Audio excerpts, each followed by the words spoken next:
We are Andrea and Christian. We left our life in Switzerland behind to explore the world with our dog Nacho in our Land Rover Defender, Willy.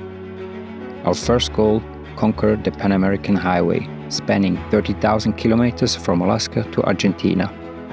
Join us as we battle through 14 countries, extreme climates, uncharted deserts, dense rainforests, and towering mountains. As we ventured deeper into the woods, we stumbled upon a hidden gem, the Nechako Reservoir. This impressive expanse was forged by the mighty Kenny Dam and 9 smaller dams, floating a network of lakes and rivers into the breathtaking reservoir you see today. Completed in 1957, it stretches an astonishing 233 kilometers with a water surface of 910 square kilometers. 6 stunning lakes wave to the landscape, connected by their serene rivers and arms. And the cherry on top? No mosquitos.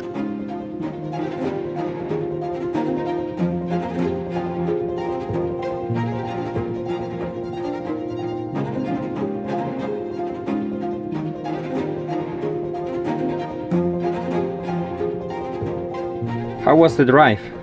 Bumpy. Bumpy? Bumpy, but... Dusty. Dusty? Wet.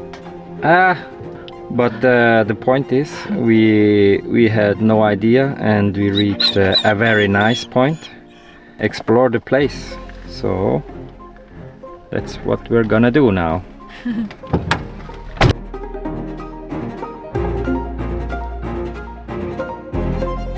We were celebrating our wedding anniversary, so we had big plans for tonight.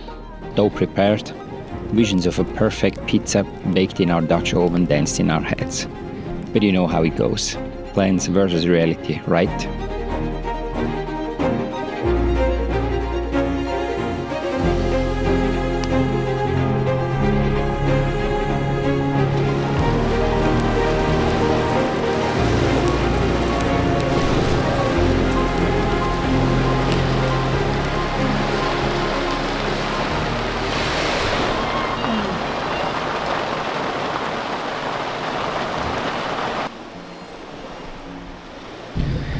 This one looks very nice.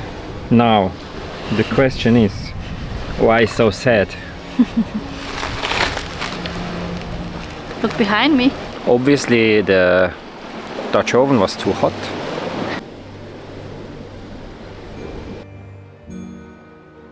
At least our second attempt was a success. With some of us still hungry, we had to get creative and made a pizza using toast bread. Sometimes you just have to improvise, right? And at least this guy was not hungry anymore.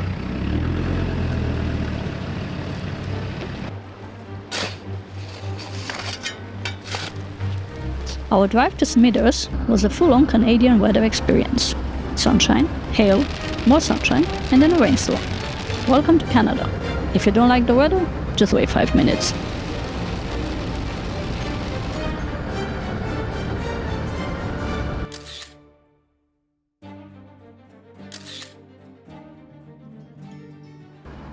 In Smithers, we met Meg and Alex from the Slow Roamers. We have been chatting with them on Instagram for months. And finally, we were able to meet them. After a few beers, we decided to camp out together. Alex had a spot in mind near Bear Island, so we followed them through mud and forest until we reached the stunning lakeside location. And of course, we got a little more rain to keep things exciting. The spot was nothing short of magical, with bald eagles soaring overhead. Our first sighting of these majestic creatures was truly breathtaking. Hard to get. The next morning, Meg treated us with the most delicious pancakes. What a way to start the day. With the other lake visitors gone, we had the place all to ourselves. So, we decided to extend our stay. While walking Nacho, we spotted the golden eagle eyeing us. We weren't sure if he was sizing Nacho up for a snack, but we kept a close watch on our security pup.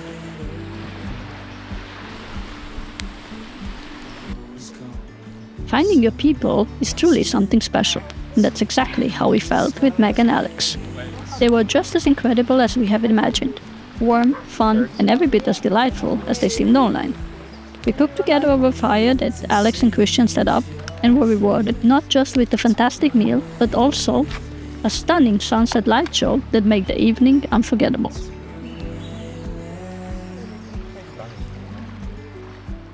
I haven't. The red one. No. Same brand.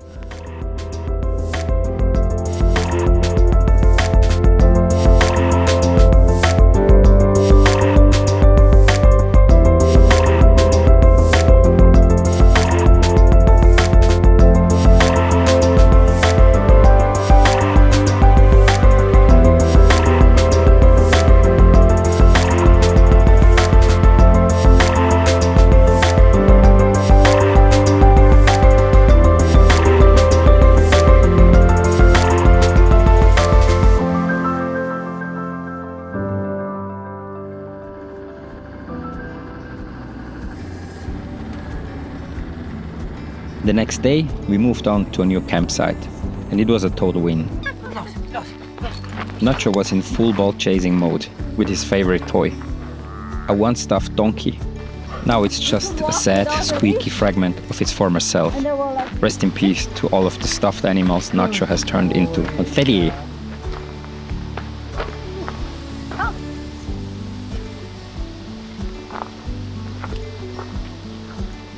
You have sit.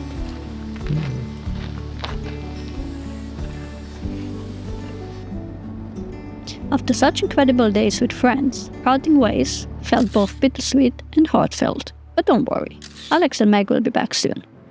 As we drove away from Smithers down Highway 16, famously known as the Highway of Tears, a sense of melancholy set in. This stretch of Yellowhead Highway 16, extending from Prince Rupert onto the northwest coast to Prince George, in the central interior, carries a profound legacy. Its somber name reflects the tragic history of missing and murdered women, many of whom were indigenous. Though the exact number remains uncertain, each story adds to the deep sadness that blankets this road.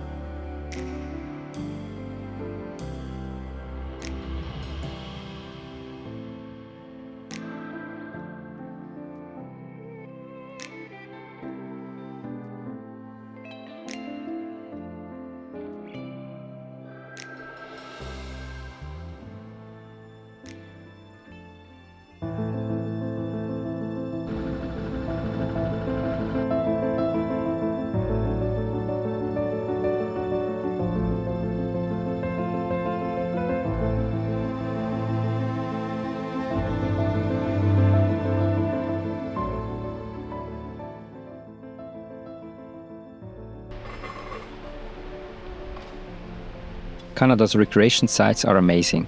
Beautiful, crowd-free spots where you can stay up to 14 days. Just remember to leave them as clean as you found them, so everyone can enjoy the wilderness. And so, we found ourselves on one of these beautiful spots. And the best of all, no mosquitos.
the morning, we woke up to the eerie call of the common loon.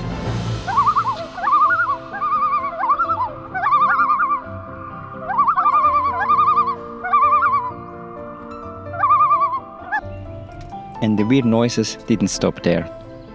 What we first thought was a target practice turned out to be a woodpecker auditioning for a drum solo on a street sign. If you're loving our journey so far, please subscribe and give us a thumbs up. Feel free to share with friends if you want. Your support means the world to us. After soaking in those beautiful lakes, we decided to chill with some ice. I mean, who doesn't love ice? We set our sights on the Salmon Glacier area for a dose of icy magnificence. The Bear River Glacier was absolutely breathtaking.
We drove to Stewart, a small town known for its friendly vibe and stunning scenery.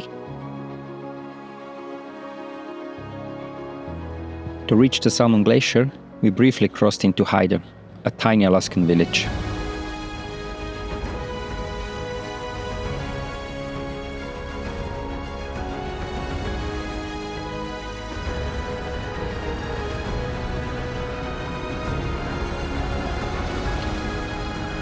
After trying a very dusty road, we finally spotted the Salmon Glacier and found a fantastic camp spot with a view of the glacier by a warm lake.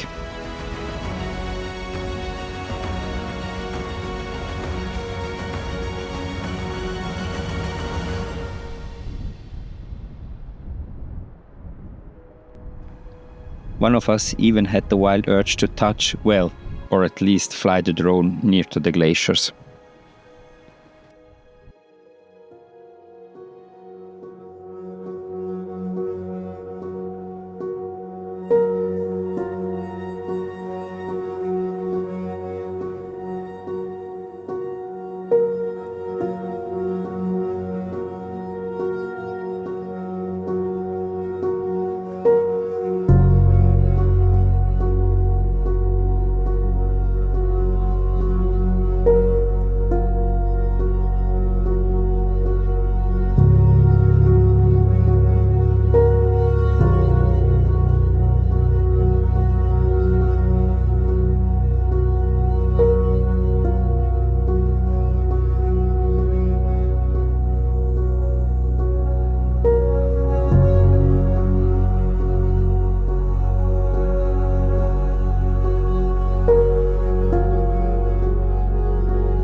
Meg and Alex surprised us with a visit the next day, which was a joy. And we also met Dorothy from Austria, traveling the Pan American Highway in her vintage Land Cruiser.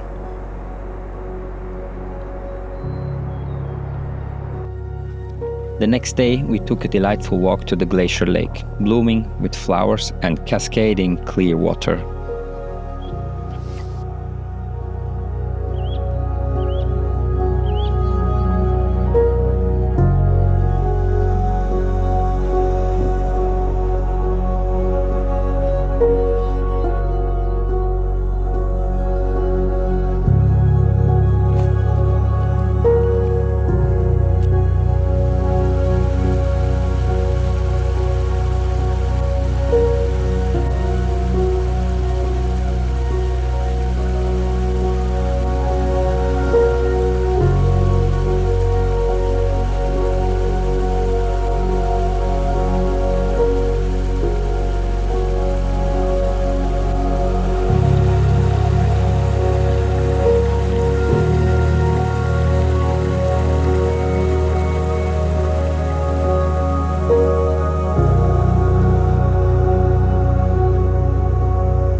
After our stroll, we were famished and enjoyed a taco bowl. A curious hummingbird buzzed around, seemingly smitten with our sponge. Perhaps it mistook it for a love of interest or a tasty treat.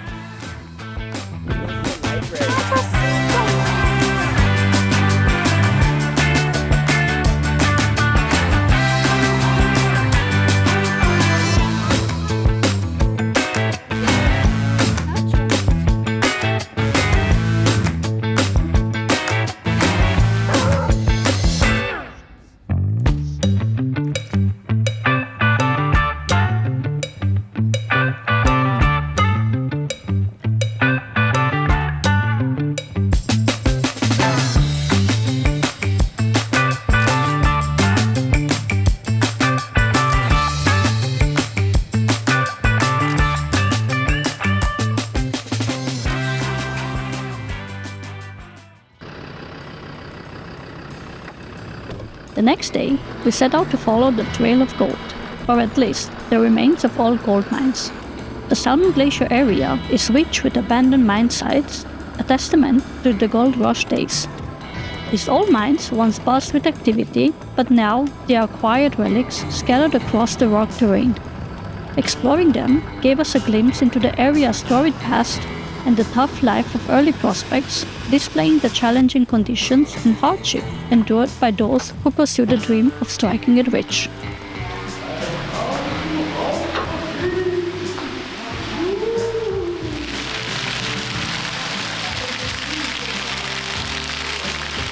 Here we go.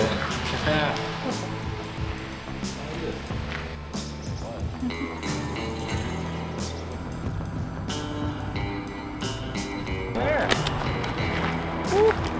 Oh man, that's beautiful.